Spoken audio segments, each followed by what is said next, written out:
Hello once again.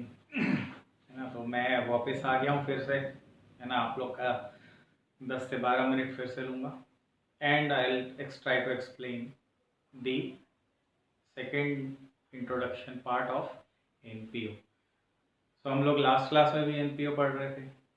है ना, what we studied कि व्हाट इज़ एनपीओ। हम लोग दूसरे प्रॉफिट मेकिंग ऑर्गेनाइजेशन से कैसे अलग हैं, कैसे रजिस्टर किया जाता है, कैसे कहाँ कहाँ से सोर्सेस ऑफ फंड्स आते हैं।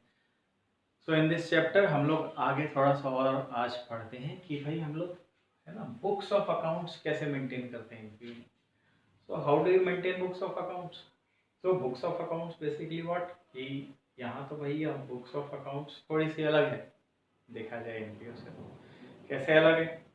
Now we maintain what first register. हम लोग मेंबर्स के रजिस्टर और एसेट्स के रजिस्टर मेंटेन करते हैं, जिससे क्या होता है हम लोग को आसानी होती है कि भाई कौन कौन सा बंदा का डिटेल्स वगैरह क्या है ना, what are the basic details of their address, how much donation they give me, when their subscription is due, likewise things, and assets because all assets are accountable for making final accounts. In accounting books part, what happen, we make certain books।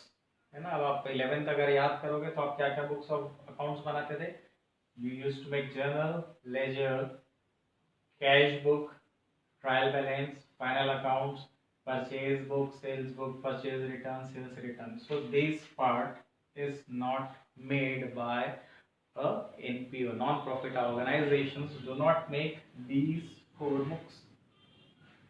Simple, थोड़ा सा अलग बनाते हैं लोग।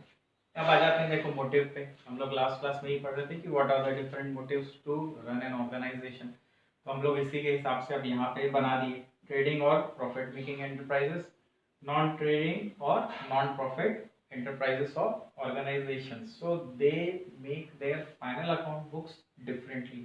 So what happens, these books are made and certain books are not made by NPO। In books के हिसाब से फिर हम लोग क्या करते हैं, फाइनल अकाउंट्स बनाते हैं। तो what in final accounts used to make trading account, profit and loss account and balance sheet. These 3 final accounts are made by trading accounts और ट्रेडिंग ऑर्गेनाइजेशंस और प्रॉफिट मेकिंग फर्म्स।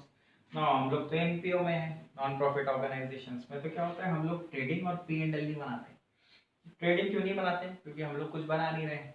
बना नहीं रहे हैं तो बेचेंगे नहीं, बेचेंगे नहीं तो हम लोग के एक्सपेंसेस भी नहीं है, ना रॉ मटेरियल खरीदना है, ना वेजेस लगाने हैं। तो हम लोग ट्रेडिंग अकाउंट नहीं बनाते। प्रॉफिट एंड लॉस अकाउंट, भाई जब मैं प्रॉफिट के लिए काम ही नहीं कर रहा हूँ तो पी एंड एल बनाऊँ क्यों। So what happen, for against these two accounts what we make income and expenditure account। So all the income and expenditure are registered in income and expenditure account. These also make balance sheet, NPOs also make balance sheet. Now how these receipts and payments accounts are made। So what happens in an NPO, you have trustees। है ना, trustees आते हैं और बोलते हैं कि भाई हमको दिखाइए कि कितना कितना कैश आया, कहाँ कहाँ यूज हुआ। सो व्हाट हैपन, हम लोग उनको अगर डेली बेसिस पे कैश बुक बताना चालू करेंगे तो बहुत मुश्किल की बात है, क्योंकि हम लोग डेली हज़ारों एंट्री होती है ना, एक बुक भर के एंट्री हो जाएगी पूरी। और ये बोलूँगा कि लीजिए इसको आप चेक कर लीजिए, तो ट्रस्टी बोलेगा नहीं ये तो नहीं कर सकूँगा मैं। तो what happen, to we make a summary of this cash book and we make receipts and payment account। So what is receipts and payment account? It is the summary of a cash book of a accounting period basically. तो हम लोग ये सब चीज़ें भी यहाँ पे बना दी।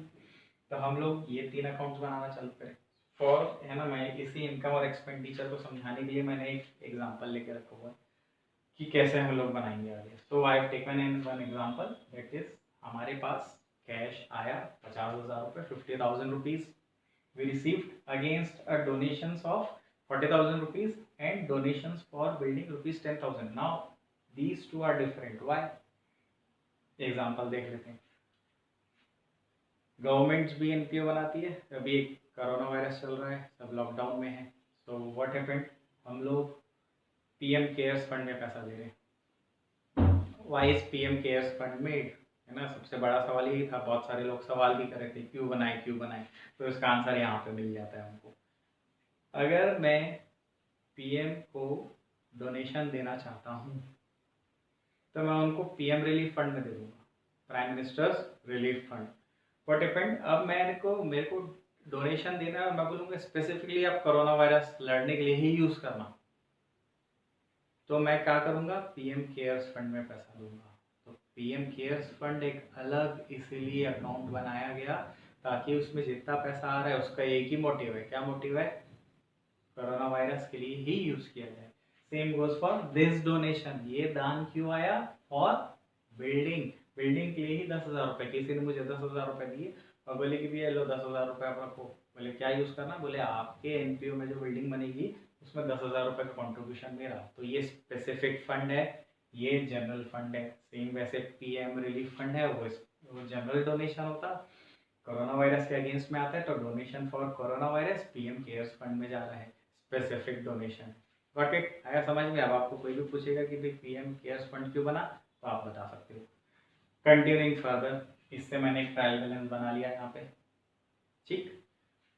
सो I got cash debit, donations और डोनेशंस फॉर बिल्डिंग दोनों चले जाएगा क्रेडिट में। अकाउंट अलग अलग है तो ट्रीट वैसे किया, नॉट इम्पॉर्टेंट। इस ट्रायल बैलेंस से मैंने क्या बनाया है कि इनकम और एक्सपेंडिचर अकाउंट बनाया है, ठीक है। अब ये जो कैश है ये मेरे लिए रियल एसेट है, तो रियल एसेट कहाँ जाना चाहिए भैया, बैलेंस शीट में। So I have put on in balance sheet on asset side as 50,000 rupees. I got two donations, donations for general purpose and donations for specific purpose.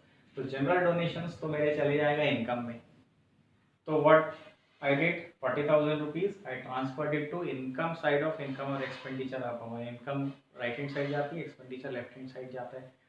तो यहाँ पे डोनेशंस आए, अब मैंने तो कुछ खर्चा किया नहीं 40,000 रुपये का, 40,000 रुपीज़ का। What I did, I transferred it. अब देखिए 40,000 रुपीज़ मिला, मैंने कोई खर्चा नहीं किया, तो क्या मेरा प्रॉफिट, ठीक है प्रॉफिट है। प्रॉफिट का नाम नहीं देते हम लोग, उसको क्या बोलते हैं, सरप्लस। तो मैंने कहाँ ट्रांसफर कर दिया, सरप्लस में।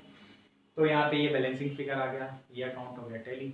अब आ जाते हैं बैलेंस शीट के तरफ में, तो भाई एसेट उठा के हम लोग ने कहाँ कर दिया, सीधा बैलेंस शीट में।